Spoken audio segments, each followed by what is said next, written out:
Your resume could land it for you. And Cynthia Washington, career advisor with Tulane School of Professional Advancement, joins us now with some tips to tweak that resume. Thanks for being here. Thank you for having me. All right, so what's the first thing that's most important when you're trying to put together a resume? Well, just remember one thing. We call it a 6-second rule, which means that a recruiter is going to scan your resume and probably look at it for 6 seconds. So you want to capture their attention immediately. All right, you want it to be easy to read, yes. Very clear.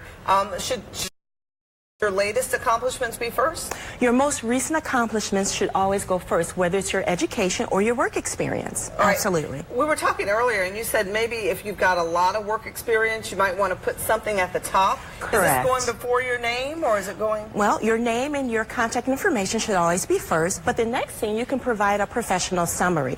Basically, something, for example, you could say higher education professional with 10 years experience in career services, demonstrated skills, leading high functional teams, something like that. I bet that's yours, isn't it? It is, actually. So you always want to say in third person, too. Don't say, I am a very talented person. You want to always kind of put it in third person so they can read it that way. Absolutely. No first person on a resume. What would first person make people think? She's full of herself, or she thinks she's all that? Or that they don't know how to write a resume.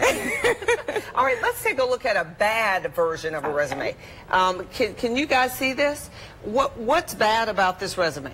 Well, first of all, when you look at it immediately, I can't really see it that well. Can y'all zoom in a little bit? Maybe not. Probably can't. But oh no, that's okay. But it's just, it kind of doesn't give the reader anything important to look at. And if you're scanning it for 6 seconds, it's very, very vague. They're not describing their work experience.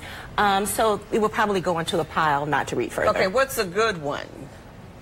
Is this, oh, here's it closer. This is like not giving you anything. So this is the exact same resume, but now it looks much better because it's very descriptive. For each work experience, they're describing what they've done, beginning with an action verb. So you want to make sure you're beginning each bullet point with an action verb. For instance? Implemented, led, collaborated. Those sorts of action verbs to show action. My mom helped me put a resume together, and it looked a lot like this a long, long time ago.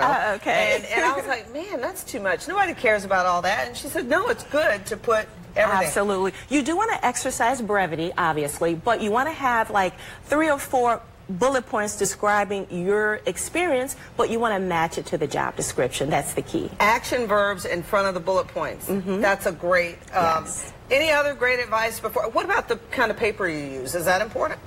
No, not really, because we email resumes nowadays.